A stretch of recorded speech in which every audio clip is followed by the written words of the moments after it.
So here we learn, practice, and compare four classification models in the project. So you will see in this kernel uh, the support vector machine based decision tree and random forest as mentioned in the presentation.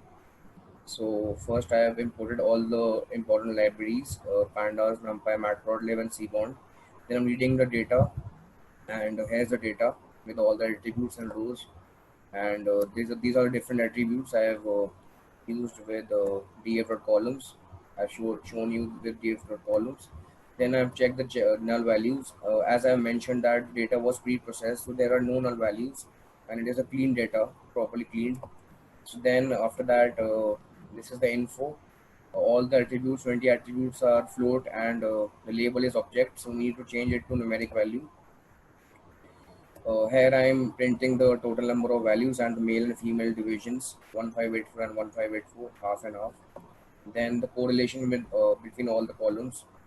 So this correlation means that how important are these attributes for the label, and correlation can only be used on numerical data.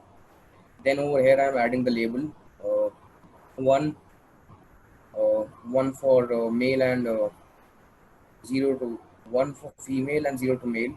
Then df.label I've checked.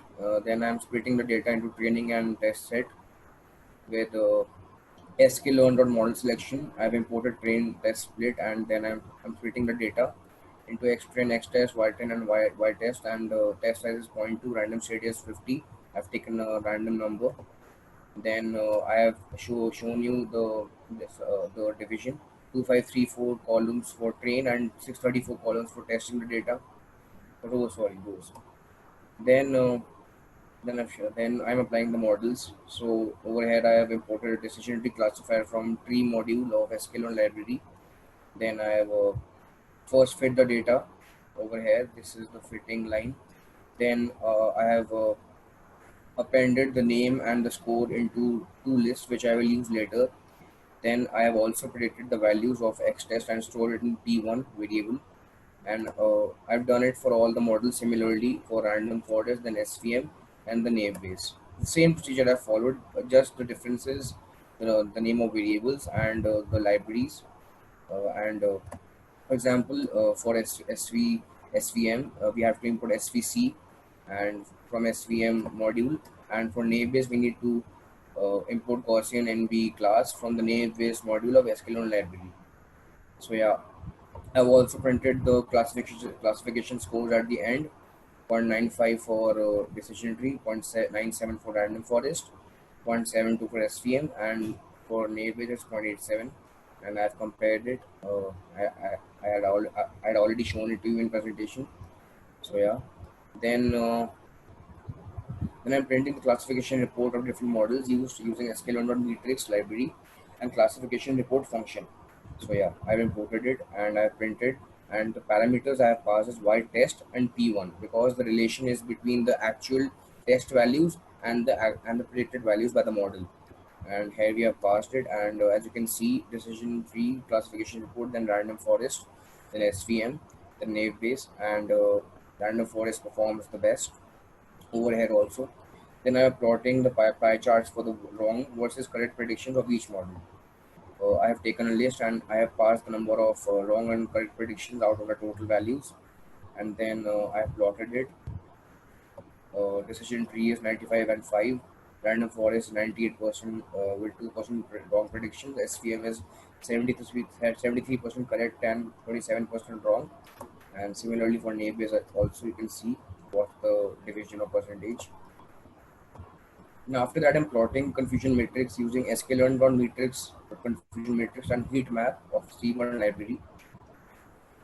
So in confusion matrix, I am taking a variable and passing the parameters as y test and p1, that is the predicted values in the confusion matrix function.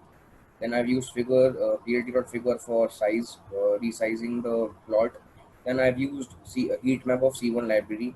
Here, heat map is used to plot the confusion matrix. Otherwise, the confusion matrix would be in the form of an array. Then the labels you can see. Then I plotted it. Similarly for all the models, and I already shown to you which performs the best and which performs the most, which performs the least. Then I'm plotting the RC curve of different models using RC curve of sklearn.metrix library. So here, so over here, a new thing is used. Here, prediction probability is used to plot the RC curve. We are storing the prediction probability in a variable, and then we are calculating the false positive and true positive rate of RC curve by using the y test as x parameter and PREDS1 as y parameter. PREDS1 is the probability of the predictions, and then I am plotting the RC curve. And AUC function is used to calculate the area under curve by passing the FPR and a TPR I had calculated, and I have plotted the graph using the plot function. Then I have used legend. Legend is used for this part where this AUC is written in the graph. Legend is used for that part. A similar process is followed for all the curves, and yeah, in this also the random forest performs the best. Then SVM, the least, the name base which is moderate. Then I'm comparing the area under curve for all models using line graph. It's very easy. I have taken a list with all the names, then I have plotted, and over here I've passed A comma B. A is this list, and B is that list which contains the AUC of all the models and which I had appended before only. Then I have compared it all. So yeah, at last I would like to conclude the same thing which I had concluded earlier too, that over in this problem statement, random forest performs the best. So my presentation is over. Thanks for listening and for being a good audience. So yeah, thanks to all.